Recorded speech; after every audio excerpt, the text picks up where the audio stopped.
Dating apps are dying. People start engaging in these really odd behaviors because they feel like nobody's watching and they Right. can do whatever they want. Right. I am a matchmaker. That's who I am. That's what I do. I don't think there's any delineation there. Yeah. Who do you not Right. take? I don't take people with unreasonable expectations and people who are rude to me. So for the consultation process, we do a video consultation. He answers the phone shirtless. I'm Right. texting with my clients. I'm doing coaching.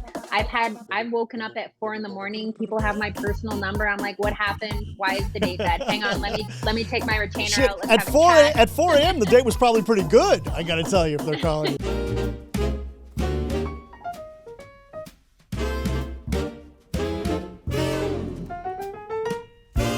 Hi, everybody. This is Dan and Dante. Welcome to another episode of Middle Age Mess, the show for people who played with lawn darts and BB guns when they were children. Okay, today I'm super excited. It's one of my two favorite topics to discuss, dating or fat people. Those are the things I always want to talk about. Dating because I'm not very good at it, and fat people because I am one. So today we have Alexandra Freeman. Alex, hello. Hi, Dan. How are you? I'm good. Can I call you Alex? Am I being Yeah, you rude can already? call me Alex. Okay, If you're cool. feeling really spicy, you can call me Allie. Allie, I like it. All right, we're getting close already. We're only a minute in. It's exciting. Well, first let's establish, Allie, you are not a middle-aged mess. You're like quarter-age No, mess-ish. I'll take quarter for sure. I Yeah. would appreciate it if you don't age me too much. Okay. Because in 20 years when you are middle-aged, you're going to be way more bitter and caustic than you are now. So I'm glad we got you young and, in a relatively good mood. So who are you? What do you do? Well, I am a matchmaker. That's who I am. That's what I do. I don't think there's any delineation there. Yeah. I spend most of my time talking to all sorts of people and trying to get them in front of the person they want to be in front of so they can build the relationship they want to be in. Awesome. That's kind of my calling, I would say. Not an easy job to do. Not an easy job. Okay, so we're No. going to get deep into it, but before we do that, I always like to kind of find out a little bit about the people I'm talking to, kind of like how they got here. So, like, what's the Allie Freeman story? Where'd you grow up, and how'd you become what you are today? Absolutely. So I'm actually originally from Canada. That's where I was Oh, born. super nice. See, I knew you were going to be sweet. I knew there was something going on here. You're way too nice to Hmm. be an American. Or at least I keep it under wraps, Yeah, right? exactly. Only let it out when you're drinking. Oh yeah, for sure. Yeah, so basically I was born into a family, adopted into a family. My mother is a social worker. My dad worked as a prison guard actually, Wait, which hold I on a know sounds second. like a Hold on a second. So you were adopted. Were you adopted in Canada or you adopted here in America? in Canada. In Canada. And do you know your biological family? I do know them all. I have several siblings who were also adopted out, so it's like a little network. Oh, wow. How old were you when you found out you were adopted? I never remember a time when I didn't know. Okay. It was always a very open thing. My adopted mother was a foster parent, so we still had children coming into the house even after me Oh, wow. who were not adopted but being fostered by my parents. So it was always an open thing. So you were like, as a kid, you were making matches, and bringing other people in and figuring things Yeah, out. you'd be surprised, but that's where I was going with this when I introduced that my mother is a social worker, Yeah. because I really think that impacts with a career choice I made later in life, right? I remember with my mother because she worked for basically a homeless shelter for a lot Oh, of my childhood, okay. and so you develop this kind of like deep empathy for people Yeah. that you wouldn't normally get because like you know how sometimes you're driving and you see perhaps an unhoused person who is behaving a little erratically and you might be like, I don't want to deal with that. I don't know who that is. With my mom, it's like, oh, that's Stacy. Hang on, I have to ask her a question. Like And you we were would you, stop. you were raised by Mother Teresa, Allie. Jesus Christ. You would think, but yeah, so that kind of made me understand that like people are a lot more in depth than they might present externally. Yeah. And when I got older, I knew I wanted to help people, but it was just a matter of like how. I didn't want to be a social worker. I didn't want to be a doctor. And right out of school, I got mentored into this industry by somebody who was into matchmaking. And I'm like, this is it. I found it immediately. I knew. How did you get how'd you find that mentor? How did that happen? Right. So I started working with my current business partner, Andrew. He has been in this industry since way back. He was doing matchmaking in the early 2000s. Right. And by the time I met him, he was doing marketing and business support for other matchmakers. And he hired me on. And I was like, how do I do this forever? teach me everything you know. And he's like, okay, bet. So, Right on. Now, was that um, still in Canada? Or were you still in Canada at the time? we started in Canada, but then his business was mostly in the US, but he was living in Canada at the time. Yeah. And then we transferred when we started doing front facing matchmaking, it was a fully US business. I mean, it's a pretty saturated business, isn't it? Isn't there a bazillion different ways that people are dating out there? Yes, but you know what's really interesting about matchmaking? And like I said, I got right into this. So I've been in this industry for like 12 years. And we're really seeing a huge resurgence in traditional dating and matchmaking. Well, I think now we probably are because there's such a backlash against apps, and which we're Yes, also going to talk about. But I think back yes. 12 years ago, I mean, that was about when like apps really starting and Tinder kind of showed up. I mean, it had to feel Hmm. like matchmaking was going to kind of be one of those, like typewriters and horseback riding. It was going to kind of disappear, right? Right. So what happened was is like when my business partner first started, they were still doing, maybe you'll remember, video dating with matchmakers. Yes. You go in and you film a video. Unfortunately, Allie, I know it well. Yes, I do. Yeah. Or where they have the profiles in a big like booklet, like a Yep. phone book, and you like Got scroll through and you're like, that one, that's the one I picked got before that we had too. apps, Got right? that too. Yeah, yeah, yeah. So then there was the recession and matchmaking kind of died down because you're right, we had the apps and they were new and exciting and people were meeting their partners and we got over that whole don't talk to strangers on the internet thing and decided we should always talk to strangers. Right. And How do we ever get laid if and we don't talk to strangers, I guess? yeah, I don't know how you guys did it back in the day because It I wasn't missed easy. that part. It was not easy. We can go into that too. I'll tell you all about I bet. 1984 to 2000 if you want to hear about it. Anyway, go ahead. Love it, love it. But then now, maybe like 5 years ago, but especially after the pandemic, dating apps are dying. Like I'll just state it straight out. I am getting a surge of young people interested in matchmaking like I've never seen. 6 years ago, if you told me I would be getting clients who are younger than me, I wouldn't have believed you because it was like kind of an Yeah, older game. It yeah. was for people who have been divorced a couple times, who can't get into the, dating apps because of they feel like they're too old. But now I have a 26-year-old I just signed up. So before we get into you, let's get into that concept because let me start out with a very sacrilegious statement. First of all, I love online dating. I think online dating is the greatest thing in the world. I may be the only person on the planet who thinks that, but I really do. I don't understand what is the clapback on online dating. Why do people hate it so much? I'm so glad you asked me that question. So here's why online dating is terrible. And I'll tell you. Because back in the day, we didn't know what online dating was. It was such a new concept, right? So we all went in with this really open mindset of like taking traditional dating online, and everybody was coming into it kind of with a perspective that led to good relationships. Now, because we've all been used to it for so long, right? And it's kind of become a game. You show up, It you is look at all the pretty it pictures, is a and video you game. decide yes, Yeah. no, yes, no, to the point where like you're not even engaging your brain properly. It's like the same feeling, the same dopamine hit as scrolling through Instagram, right? Yeah. You're not actually thinking about dating, thinking about love, thinking about a relationship with this person. You're thinking, oh, he's holding a fish. No, thank you. Oh, she's wearing a low cut top. Not a match. Oh, she's not wearing a low cut top. What am I even here for? Yeah. Right?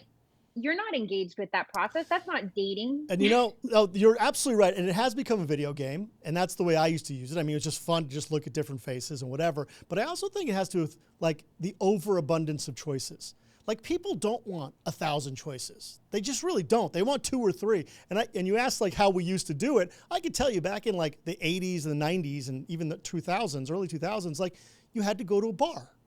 You had to go out somewhere and chase people down. Like if you went to a bar on a Friday and a Saturday night, maybe you saw 4 or 5 people if you were lucky. Maybe you got 1 or 2 numbers if you were lucky. And so your data sample was pretty small. So over a year, if you met 30 people, is unbelievable. Now you meet 30 people in the course of 30 seconds, And there's so many people. Like, so even in the past when 95% of people sucked, right? Back in the 90s, but that was only 25 people in a year. Now 95% of people is like 300 people a day who you hate. So I think like that choice has really become like, it's overwhelming, I think, for a lot of people. I personally love it, but I think most people don't. The thing is that it can be successful if you go into it with the right mindset, but people don't. Like I cannot even begin to tell you the men, and maybe you're one of them, and I don't mean to I call you for out, sure but am. who For just sure I am. swipe yes to everybody Oh, no, I don't. No. until they run out of like till they literally hit their limit for the day. And then whoever answers, then they decide if they like them or not. That's very strange. Yeah, but this is what I'm talking about. People start engaging in these really odd behaviors because they feel like nobody's watching and they Right. can do whatever they want. Right. Who's it worse for? And then Is it worse for men or is it worse for women online? see that's a controversial question because That's why it's I'm asking. bad in different. That's why I'm asking a Canadian, because I figure you're going to be well balanced. I'm going to give you a political answer. Yeah. It's bad in different ways. So for men, you have this classic issue of they feel like they don't get any responses. They don't get the responses they want to get. They're like, I've been on Tinder and I've gotten 2 matches, and my friend who's a girl has gotten 300, and it's not fair, and everything sucks for me. Yeah. So it's this whole woe is me thing. Yeah, that's but me. then you have Sign me up. women, Yep. and then I can tell you this from like a personal perspective. You log on and 500 people are messaging you and you get burned out in 5 minutes. I'm like, I cannot answer what I do for work again for the 50th time in 10 minutes. Like, I don't want to talk to you anymore. Please just go. And then you end up deleting the app. And then the guys also on the other hand are, why did she ghost me? Yeah. Yeah. You know? So it's this toxic interaction of like both people are unsatisfied for different reasons. So, and it makes sense, right? Because like I was saying before, you have so many choices. It is difficult. And guys have 100 choices and none of them want the guy. And women have 100 choices. They all want her and you can't deal with it. And so, yeah, I think that's a big part of it. Who succeeds on apps? What's the mindset you need to actually do well on apps or find your person or people, as the case may be? To succeed on apps, you have to kind of approach it with this idea of a really open-minded approach and that nothing is a waste of your time. Right. I really say like talk to the person for like a half an hour and then go on a date. That's your time frame. Right. None of this texting back and forth for weeks. None of this getting invested and back. No, you need to go on a date right away. You're either in or you're out. Yeah. And some people fight with me on that. They're like, I don't have time. What if I hate them and then I wasted an hour? I'm like, oh, I'm so sorry. Did you have to socialize with somebody? So the whole time wasting thing to me is like fascinating. Like you're on an app, you're probably at home, you're probably laying in your bed doing nothing. Like the fact that you would spend a half an hour or a couple days talking to somebody and it doesn't work out, like who the fuck cares? Is everybody really busy every minute of their day? They can't take 30 minutes to talk to someone. Who knows? Maybe he'll become a friend or she'll become somebody you like. I mean, but like the concept that every single second of your life has to be devoted to the thing you're going to do tomorrow, it seems kind of ridiculous to me, doesn't it? It is ridiculous. And I say that as somebody who hates texting. I hate texting. I'm not a texter. Yep. I don't like chatting back and forth. If we're talking for more than 10 minutes, please just call me. Because I'm not doing it. Right. You're an atypical quarter-age mess, if that's the case. I am. That's why I identified. You're like, oh, come on, talk to me about this. I'm like, yes. Right on. But that's why I say go on date in person, because I'm telling you right now, if you quote unquote, waste your time for 2 weeks, and then you go out and you're like, actually, we had no chemistry and I wasn't attracted to you. That actually is a waste of time a little bit. Yeah, no, you know, that is, but you know, I got to tell you though, like I actually always adopted your strategy. Like I met somebody within the first day, I'm like, hey, let's get together, you know? And a lot of people like freak out about meeting somebody. God forbid I have to meet somebody, you know, I'm going to like waste time, whatever. Like to me, it was all like, whatever. Like you go out with somebody, go have coffee, go have dinner. Like who cares if it worked out? Great. If it didn't, it's not a big deal. Like, and I think that's the attitude that I really don't understand. People say, oh my God, I went on a date and it was terrible. Woe was me. God forbid. Like you went on a date, big deal. Spent 2 hours and you probably ate a piece of chicken. Like move on with your life. Honestly, I love going on quote unquote pointless dates and pointless meetings. There have been so many times where somebody's like, hey, let's do a networking call or let's do something. And then I find out that we have absolutely no overlap and there's no value. I'm like, okay, tell me your business. Tell me your niche. Teach me about whatever random thing you're doing. Like, it's a fun way to spend your time. And I feel like we've kind of lost that in this social media age. We've become over optimized with our time. It's like, yeah, we either need to be in pure relaxation, pure pleasure, or pure work. Yeah. And you're not allowed to have any sort of like liminal interactions. Yeah, and what's the matter with talking to somebody random for an hour or two? Maybe you learn something. Maybe they become a friend. Maybe, like you said, there's a business thing you can do down the line. Like, who cares? you know, but it seems like so people are just so focused on, God forbid, if it doesn't happen today, like I'm going to blow my brains out, you know? Yeah, it's this like dating anxiety. And Right. I do get the anxiety because I'm like a very anxious person. But you have to just learn to be in the moment and just be like, hey, okay, I went to dinner. Maybe pick a restaurant that you know that you've wanted to try. Because then if the Yeah. date's terrible, at least you ate some food. Yeah, no, I agree with that 100%. All right. So there's this huge backlash on online dating. Everybody hates it except me and maybe Yeah. you. And then you got into this matchmaking thing. So tell me about the people you've been getting like in the last couple of years. Yeah. So like I was saying, we've always had more of an older crowd for matchmaking. Right. A lot of people who've been divorced or widowed, things like that, where they feel uncomfortable re-entering the dating space on their own. They want a little bit of a more curated experience, more helpful experience.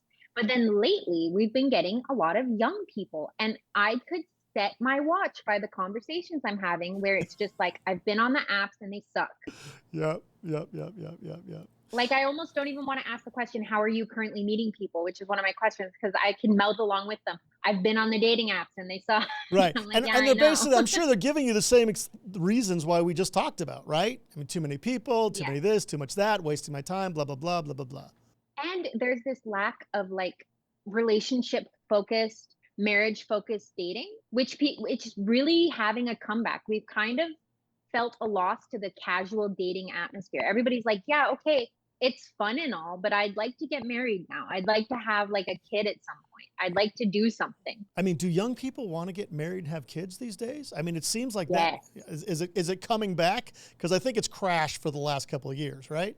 That's what I'm saying. I think that having that easy access to casual dating via the apps, a lot of people burnt out on it. Mm. Because, for example, like with my age range, when the apps were getting popular is when dating was starting to become relevant for me, Right, right? right, got it. And a lot of people got into that and a lot of people were into that. But now that demographic has aged out. Now we're getting to the point like I'm in my early 30s now. Yeah. A lot of people my age are ready to start being married and start having children. And the newer generation are not as invested in the apps as we were when we were that age. They're not invested You get in what the I'm apps. saying? No, I'm Not surprised. as invested. I'm surprised at that. Because I mean, the kids below you grew up 100% of their lives on the internet. What is it? Gen Alpha, I guess. Gen Z. Oh yeah, Alpha too. Gen Z and Alpha's gotten even worse. My kids are Gen Z. I mean, they've literally spent every minute of their lives on the apps. I mean, on video and TV, phones or whatever. So I would think like that's the way they communicate. Like I'd be surprised if Gen Z or Gen Alpha like wants to meet anybody in real life. You know, my kids certainly don't. The thing is, it's not necessarily real life, but we're seeing a shift kind of from actual dating apps like Tinder, Bumble to social media apps like TikTok, Instagram, things like that. Because basically what happened is we went from neutral spaces being like bars, clubs, to the neutral spaces are now like TikTok, Instagram, online spaces, right? Right. But the act of using an app like Tinder is falling out of favor, just like I said, because of the issues of oversupply on one side and undersupply on the other. Yeah. No, I understand that. And so, okay, so people are coming. Let's talk about the process. So what's the process for you? Do you take every single person who comes in? Or there's some people you say like, absolutely not. those are the stories I want to hear about. Exactly. Who do you not take? I don't take people with unreasonable expectations and people who are rude to me. Okay. Because two good categories. If they're rude to me, they're going to be rude to the people I send them on dates with. Right. And I'm not dealing with that. Right. So, but no, like sometimes dating is such a weird industry because it's like a customer service industry where people feel like they can say whatever they want. Right. It's really odd. Yeah. And you have to get me every single thing on the menu that I want. Exactly. Yes. Yeah. And more importantly, a lot of people think matchmaking is the answer to all of their questions that they can't answer elsewhere. So people are like, oh, on dating apps, I'm not getting any response. Nobody's interested in what I'm looking for. But if I just bring it to a matchmaker, magically everything will be reasonable. Right.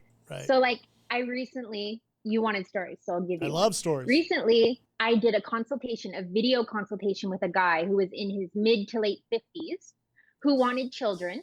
Yeah. Now, that's not a complete no, okay? So, like, that's understandable. We can discuss that, maybe adoption, things like that. Let me tell you, Allie, I'm in my mid-50s. That's an absolute no. Guy's out of his fucking mind.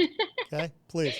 But more importantly, he's like, no, they have to be like 25 to 35. Oh, yeah, of course. Like, and I want like 6 kids. Nice. Was he at least super good looking and super rich, so he had a shot at it? Or? No, here's what makes the story worse. So for the consultation process, we do a video consultation. He answers the phone shirtless. Okay. What? Yeah. Did he have a fish? And Was he holding a fish too that he just caught? And at first, I wasn't looking at the screen for the first like 30 seconds of the call. So I didn't give him whatever reaction he was looking for. And then when I did see, I just had a straight face. I'm like, you can't shock me. I've seen worse. But then because I didn't give him that reaction, he's like, oh yeah, so I answered shirtless so you could see my 6-pack. Do you see it? Okay. I'm like, okay, back to the call.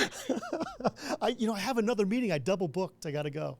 Yeah, but that's the kind of thing you deal with in this industry, right? Because people kind of treat it like the Wild West sometimes. Yeah. No, and I can totally see that. I actually did go to a matchmaker one time, like, I don't know, 10 years ago, 15 years ago. Tell me. Yeah, no, it was great. I mean, she was great. And she set me up with one woman who I like totally fell in love with, who totally dumped me, which was a little bit of a bummer. Oh, no.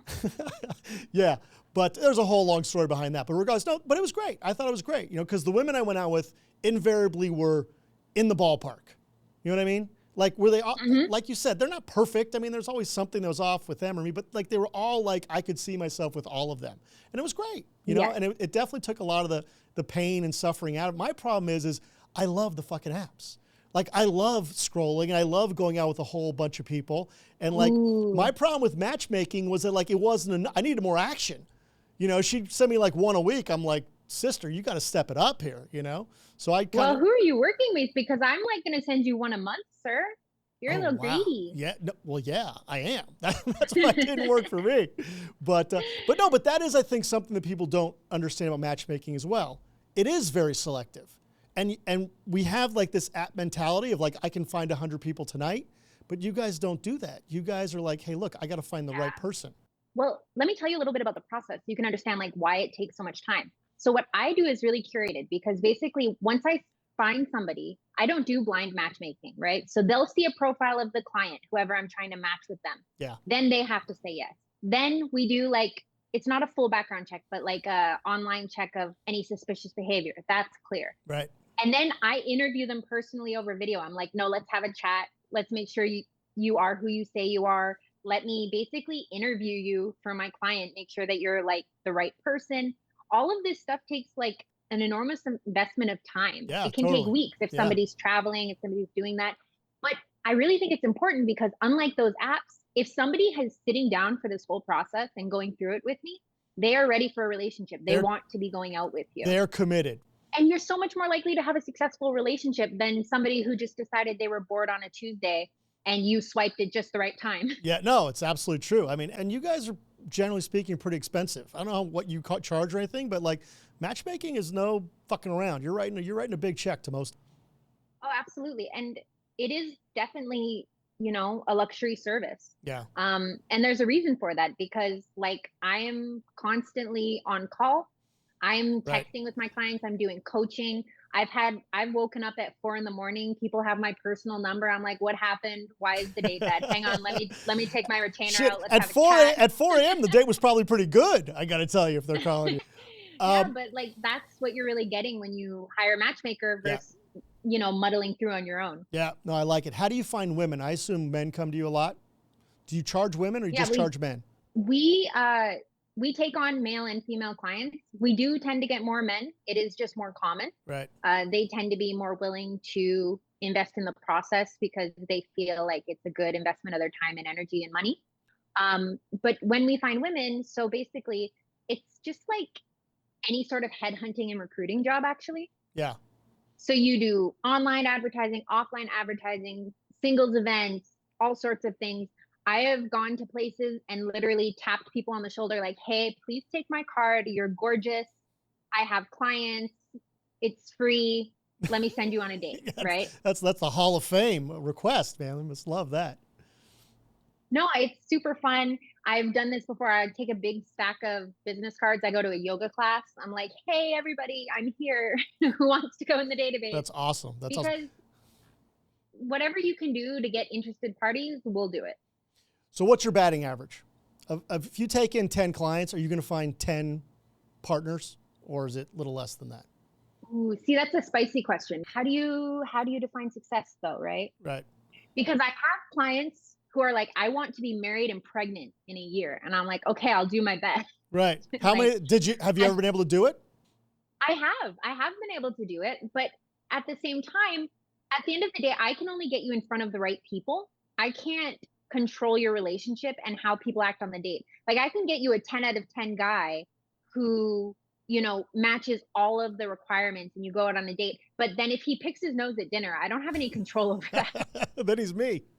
All right. So, So look, I love my stories, and that's a perfect segue. Give me some two horror stories that you've had, disasters. for dates or clients or Yes, both, either. well, my current top is definitely the shirtless guy. Yeah, sounds like a So good that one. was fun. But How I've about a also date horror story? You set two people up, and it was just a fucking catastrophe, and it's kind of funny. Oh, so yeah. So I'll tell you why we stopped organizing dates for people. Okay. So back in the day, we used to do the date setup 100%.